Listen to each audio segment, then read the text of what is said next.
అతి తక్కువ ధరల్లో అదిరిపోయే గోల్డ్ డిజైన్స్ విభా జ్యువెలర్స్లో లభ్యం. నమస్తే రంగర్. నమస్తే జయ.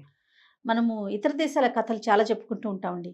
అలాంటిది ఏదైనా ఒకటి చెప్తారా? చైనా కథ చెప్దామా? ఓ పూర్వం 800 ఏళ్ల క్రితం చైనాలో అదేదో పట్టణానికి పేర్లు గుర్తుండట్లేదు నాకు, వాటి పేర్లు విచిత్రంగా ఉంటాయి కదా. చాలా అద్భుతంగా ఒక నగరం ఉండేది, ఒక పెద్ద పట్టణం. ఎంత డబ్బు ఉండేదో ఆ నగరంలో, సిరి సంపదలతో తులతూగుతూ ఉండేదట. కానీ బిచ్చగాళ్ళకి ఏం కొదవలేదు ఆ ఊళ్ళో. బోళ్ళంతమంది బిచ్చగాళ్ళు ఉండేవాళ్ళు. అక్కడ ఒక పద్ధతి ఉందట, ఈ బిచ్చగాళ్ళకి రాజులు ఉండేవాళ్ళు. ప్రతి బిచ్చగాడు వాడు సంపాదించిన దాంట్లో ఒక వంతు రాజుకు సమర్పించాలి. ఆయన వీళ్ళ సంగతి చూసుకుంటాడు.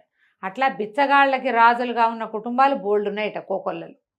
ఆ బిచ్చగాళ్ళ రాజుల్లో ఒక ఆయన పేరు ఏంటంటే, ఆ ప్రాంతపు బిచ్చగాళ్ళందరికీ ఆయన రాజు. 7 తరాల నుంచి వాళ్ళేట రాజులు. ఆయన పేరు చిన్ గారు రాజుగా ఉండేవాడు. అయితే వీళ్ళకేం కొదవ ఉండదమ్మా. రాజులతో సమానంగా తోటలు, దొడ్లు, ఇళ్ళు, వాకిళ్ళు, మరి సంపద. ఇన్ని తరాల నుంచి రాజుగా ఉన్నవాడి సంగతి అసలు చెప్పక్కర్లేదు. అంతే కదా. అక్కడి నుంచి ఏంటంటే వీళ్ళకి ఇళ్లలో చాలా రాజాంగంగా జరుగుతుంది. ఈయన దగ్గర ఉన్న డబ్బు వడ్డీలకు తిరుగుతుంటాయి, కోట్లు. పెద్ద పెద్ద వాళ్ళకి వడ్డీలకు అప్పులు ఇస్తారు వీళ్ళు. కానీ ఇంట్లో రాజ్యాంగంగా సాగుతుంది. రాజ్యాధికారం ఉన్న వాళ్ళకి ఎంత సాగుబడి ఉంటుందో అట్లా పని వాళ్ళు, ఇళ్ళు, వాకిళ్ళు, దొడ్లు, తోటలు బోల్డ్ ఉంటాయి.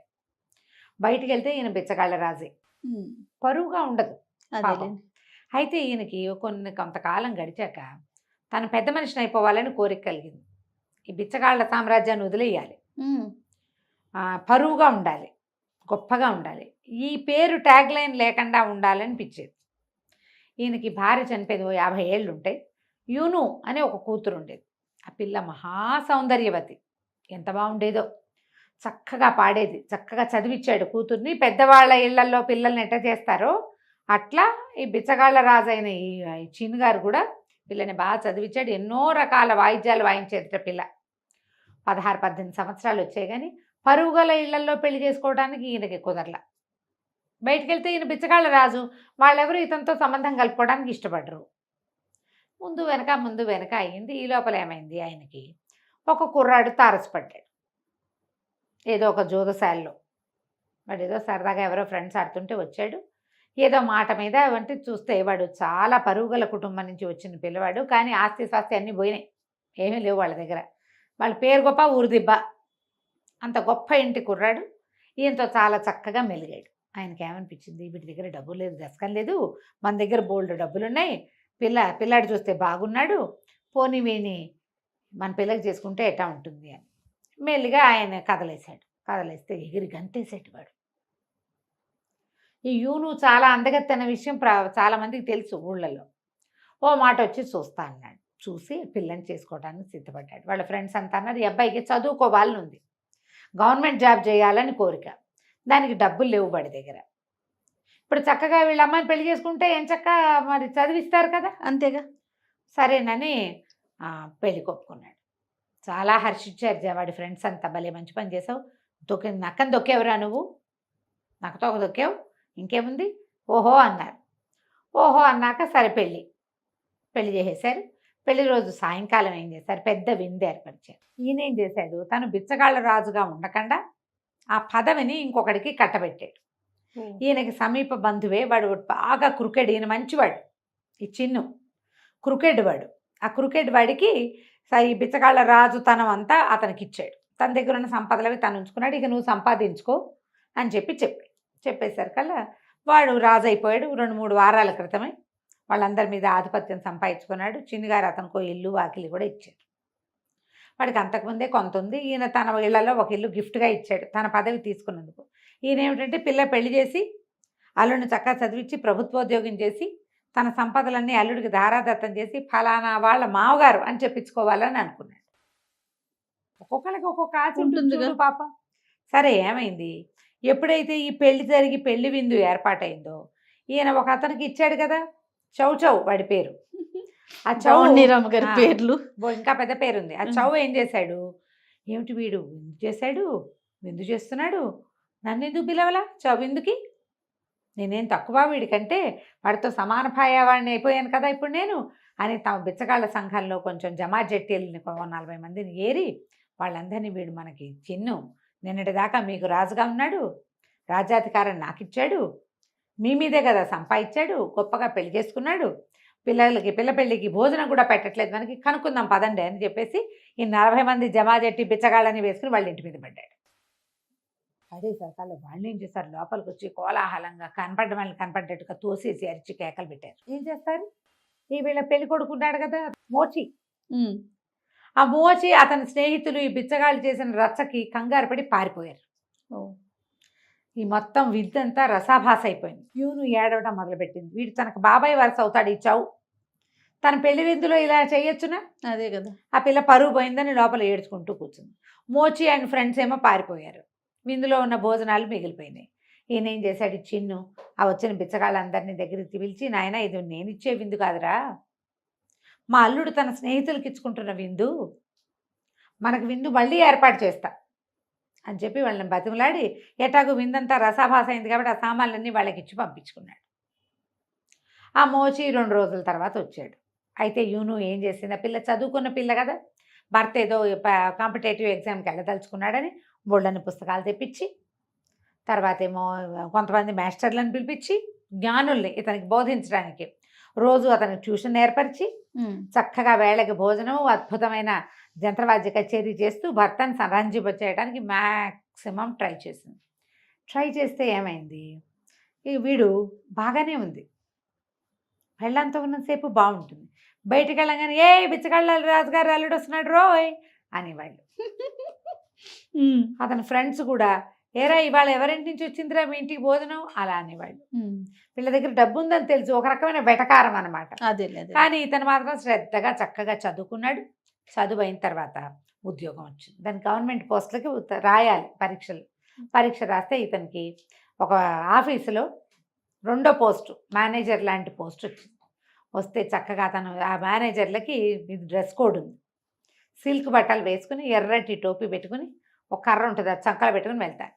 ఆ చంకలో పెట్టుకుని ఇతను వెళ్తుంటే ఓహో బిచ్చగాడికి ప్రభుత్వ ఉద్యోగం వచ్చిందని అరిచేవాళ్ళు పిల్లలు. చాలా బాధగా ఉండేది. ఉద్యోగం వచ్చింది పెళ్ళాం వల్లే అన్నది మర్చిపోయాడు. చిరాకు వచ్చేసేది వైఫ్ని చూస్తే, అంత చక్కటి పిల్లని చూసినా కూడా. సరే ఏం చేశాడు, ఇక అట్టాగే గడిపేవాడు. ఇంతలో ఏమైంది, అతనికి వేరే ఊరికి ట్రాన్స్ఫర్ ఇచ్చారు. ఆ ఊరేమో ఇక్కడికి 4 రోజుల ప్రయాణం, పడవ మీద వెళ్ళాలి. సరే మామగారికి చెప్పి భార్యను తీసుకుని బయలుదేరితే సరే పడవ ఎక్కారు మొగుడు పెళ్ళాం. 2 రోజులు కులాసాగా గడిచింది.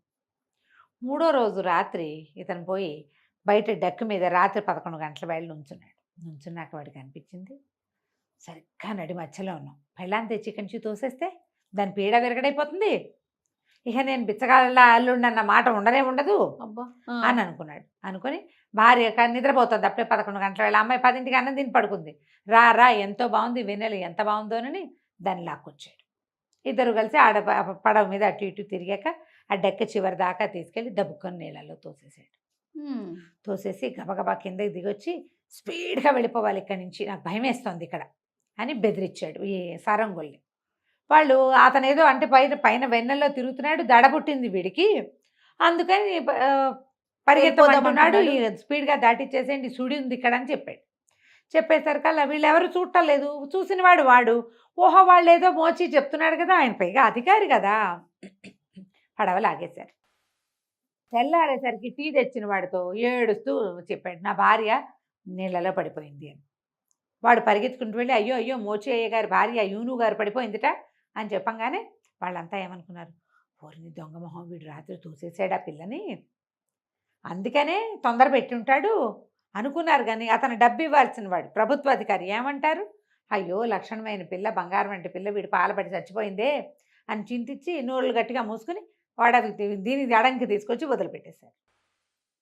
వీడు కాస్త ఏడుపు మొహంతో ఆఫీసులో చేరాడు, భార్య నీళ్ళలో పడిపోయింది అని. సరే వాళ్ళు ఏదో గవర్నమెంట్ ఇల్లు ఏదో ఏర్పాటైంది, వంట మనుషులు పని వాళ్ళు ఉన్నారు, వాళ్ళతో మేనేజ్ అయిపోతున్నాడు.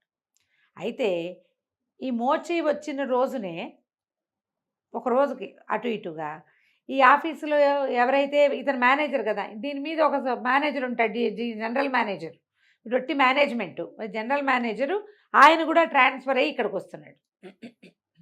వాళ్ళ పడవ వస్తుంది. ఈ నీళ్ళలో పడిన యూను డామని నీళ్ళల్లో పడిపోలే, దానికి కాళ్ళ కింద ఏదో ఎత్తుగా ఉంది. ముందు దబుక్కిన పడింది, మెల్లిగా అది తేలేసరికల్లా కింద ఏదో దొరికింది ఆ పిల్లకి ఆధారం. ఒక నిమిషం నీళ్ళు తొక్కుని ఈదటం మొదలుపెట్టింది. కాస్త దానికి తెలివి వచ్చేసరికల్లా పడవ అంత దూరం వెళ్ళిపోయింది. అరిచినా కేకలు పెట్టినా పడవ ఇది కావటంలా.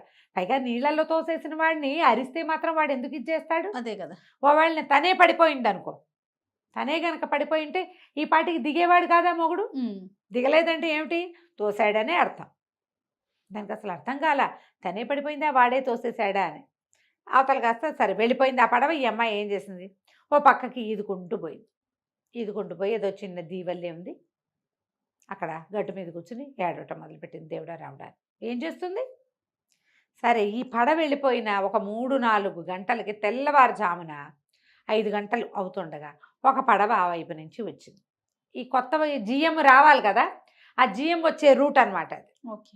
భార్య భర్త ఇద్దరు వాళ్ళు ఏం చేస్తారు, తెల్లవారుజామున పౌర్ణమి రాత్రి కదా, తెల్లారే మెలకు వచ్చేసిందని 4:30కి లేచి వచ్చి డెక్క మీద కూర్చున్నారు. కూర్చుంటే పడవ ఈ ఒడ్డు పక్క నుంచి వెళ్తుంటే ఎవరో పిల్ల అక్కడ కనపడుతోంది, మంచి బట్టలు వేసుకుని ఉంది అని ఈయనేం చేశాడు, గబగబా సరంగుని కేకలు పెట్టాడు. అమ్మా అక్కడికి పట్టించు, ఎక్కడైతే ఇది దీవిలాగా ఉందో కొంచెం చిన్న ఒడ్డల్లే ఉంది, ఒడ్డు దగ్గర పట్టించు, పిల్ల ఎవరో ఉంది అక్కడని అక్కడికి తీసుకుపోయారు. తీసుకుపోతే ఏడుస్తున్నాయి, పిల్ల కనపడింది. వాళ్ళ పైకి ఎక్కిచ్చారు. ఏమిటమ్మా ఎటా వచ్చావు ఏమిటి అంటే, నేను ఏం చేయనండి ఇట్లా జరిగిందని అనేసరికి ఆయన ఆశ్చర్యపోయాడు. ఏం పర్వాలేదమ్మా, ఇంకో 1.5 పడుతుంది మనం వెళ్ళటానికి, నువ్వు మాతో ఉండు అని చెప్పి ఆ పిల్లకి పొడి బట్టలు కట్టించి ఏదో తిండి పెట్టించి పడుకోబెట్టారు. తాము ఇంటికి తీసుకుపోయారు. తీసుకుపోయాక మా 2వ రోజు 3వ రోజు ఈయన ఆఫీస్లో చేరాడు. మోచి చేరిన 3 రోజులకి ఈయన ఆఫీస్కి వచ్చాడు. సరే ఆయన వచ్చాడని మొత్తం స్టాఫ్ అంతా వచ్చి నిలబడ్డారు స్వాగత సత్కారాలకి. ఒక్కోళ్ళ పేరు పరిచయం చేస్తుంటే ఆ మోచిని చూసి బాగానే ఉన్నాడు, వీడికి ఇదేం మాయరోగం, లక్షణమైన పిల్లని ఇట బాగా ఎజ్జేసాడని చూశాడు. సరే అక్కడి నుంచి మోచిని అబ్జర్వ్ చేయటం మొదలుపెట్టాడు. ఒక 20 రోజులు పోయాక, నెలలు పోయాక, నాకు పెళ్లి కావాల్సిన కూతురుంది, ఏదైనా మంచి సంబంధం ఉంటే పెళ్లి చేస్తానని ఆఫీస్లో అనౌన్స్ చేశాడు. చేస్తే ఊళ్ళో ఎవరో పెద్ద మనుషులు 2-3 సంబంధాలు చెప్పారు. ఇది పెద్ద ఉద్యోగం, సహజంగానే కొంత సంపన్నుడు, పైగా కూతురు ఎప్పుడు బయటికి రాలేదు. కానీ ఆయన భార్య 2 సార్లు కిట్టి పార్టీలకు వచ్చింది. ఆవిడ బాగుంది మనిషి, ఈయన మంచి చెయ్యెత్తు మనిషి, పిల్ల బాగుంటానికే అవకాశం ఉంది. తర్వాత ఇంత పెద్ద ఉద్యోగం, రేపొద్దున మంత్రి కూడా అవుతాడు ఈయన. ఓహో, మంత్రి అయితే ఇంకా గ్రాండ్ ఇయర్ లైఫ్, మంత్రి గారు అల్లుడు మరీ గ్రాండ్ కదా. అంతే కదా. ఆఫీసులో వాళ్ళు ఎవరు పెళ్లి కాని కుర్రాళ్ళు లేరు, వాళ్ళందరికీ తెలుసు మోచి భార్య పట్టి చనిపోయింది. కుర్రాడు కదా వాడు. ఏమన్నారు, మోచి ఉన్నాడండి, మోచిని చూడండి అంటే, ఏమో మా అమ్మాయిని పెళ్లి చేసుకుంటావా అన్నాడు. ఆడపిల్లని చూడాలి గిడ్డాలు ఏం లేవు, ఆల్రెడీ ఓసారి యూనూన్ చూశాడు కదా వీడు, అందుకని ఇంకా చేసుకుంటానండి అన్నాడు. ఎవరో ఒకళ్ళు మంచి, ఇప్పుడు మంత్రి గారు అల్లుడు అంటే ఎంత గ్రేటు, బిచ్చగాళ్ళ రాజుగారు అల్లుడు అంటే చీపు. ఓకే, పెళ్లి చేసుకుంటానన్నాడు. ఈ లోపల పెళ్లి సంబంధం అనగానే యూను ఏడవటం మొదలుపెట్టింది. పెళ్లి చేసుకోవటం ఏమిటి, 6 నెలలు కాపురం చేశాను నేను, నా పెళ్ళి అయ్యి 2-3 సంవత్సరాలు అయింది, నేను పెళ్లి చేసుకోను అంటే, అట కాదమ్మా, ఆఫీసులో ఉన్నవాడు మోచి, వాడి సంబంధమే ఆఫీసు వాళ్ళంతా చెప్తున్నారు, అబ్బాయినే చేసుకుందు కానీ నీ మొగుడే, కానీ వాడికి బుద్ధి వచ్చేలాగా చేస్తామన్నారు. అన్నాక సరేనండి. సరే ఏం చేశారు, వాళ్ళు మొహాలు చూసుకునే పెళ్ళి ఏమి ఉండదు, అంతా ఏదో మేకప్ చేస్తారు. అదేలేండి, కప్పు. ఆ అమ్మాయి మొహానికి కప్పుతారు కూడా, అంటే ఈ చైనా మేకప్లు డిఫరెంట్గా ఉంటాయి, తెల్ల రంగు పూస్తారు, లిప్స్ వేరేలాగా పెడతారు. చైనా సినిమాలు చూడండి మీకు అర్థమవుతుంది. ఆ పెళ్లి కూతురిని విడిగా చూస్తే నిన్ను చూసింది వాళ్ళు చూసింది ఒకటే నన్ను అనుకోరు. అవునా, ఫుల్ మేకప్, దాని బట్టలు, ఆ హెయిర్ అలంకారాలు అన్నీ కూడా వేరేగా ఉంటాయి. అది చెయ్యాలి, ఆస్పీషియస్ అలంకారం అనమాట. ఆ అలంకారంలో ఉన్న పిల్లని చూసినా వాడు ఏం మేకౌట్ చేయదు. సరే ఉదయం పెళ్ళైపోయింది, మరి సాయంకాలం విందైపోయింది, రాత్రి భార్యాభర్తలు ఏకాంతంలో కలుసుకుంటారని ఆ పిల్లని గదిలో కూర్చోబెట్టి ఈ మోచిని పంపించారు. ఆ మోచి తలుపు తోసుకుని లోపలికి వెళ్ళంగానే ఒక 6 మంది అమ్మాయిలు కర్రలు పుచ్చుకుని చిత్త కొట్టేశారు. మామూలుగా కొట్ల చావు కొట్టారు. కొట్టేసరికి అమ్మో నాయనో ఆయన కేకలు పెట్టాడు, అత్తగారు మావగారు రక్షించండి రక్షించండి అంటే, ఈ మంచం మీద కూర్చున్న పెళ్లి కూతురు ఆగండి ఆగండి ఆగండి ఆగండి నా దగ్గరికి తీసుకురండి అని అనేసరికల్లా ఏమైంది, సరే రక్షించమంటున్నాడని తీసుకొచ్చారు. దెబ్బలు కొట్టడం మానేసి కర్రలు పక్క పెట్టి ఆ అబ్బాయిని లేవదీసి ఇతని దగ్గర అమ్మాయి దగ్గరికి తీసుకొస్తే, ఆ అమ్మాయి ఏం చేసింది, ముందు పొద్దునేమో పెళ్లి కూతురు మేకప్లో ఉంది, ఆస్పీషియస్ మేకప్లో, ఇప్పుడు సాధారణంగా కనపడేసరికల్లా ముసుగు తీసి చూస్తాం. అతనికి ముసుగు తీసేసరికల్లా వీడు దయ్యం దయ్యం అని కేకలు పెట్టి పడిపోయాడు. పెళ్ళాన్ని చూసి అమ్మాయి చచ్చిపోయింది అనుకున్నాడు అదే కదా. అదే ఇక పడిపోయాడు. పడిపోయేసరికి ఈ లోపల ఈ దయ్యం దయ్యం కేకలకి ఎలాగో అత్తయ్య గారు మామయ్య గారు రక్షించండి, ఇక అర్థమేమిటో వాళ్ళకి తెలిసి అప్పుడు రాల. ఈ దయ్యం దయ్యం కేకలకి వాళ్ళిద్దరూ పరిగెత్తుకుంటూ వచ్చారు అత్తగారు మామగారు. మొహం తిరిగి పడిపోయినాడు. వాడి మొహం మీద పన్నీరు చల్లి లేవ తీసుకూర్చోబెట్టారు.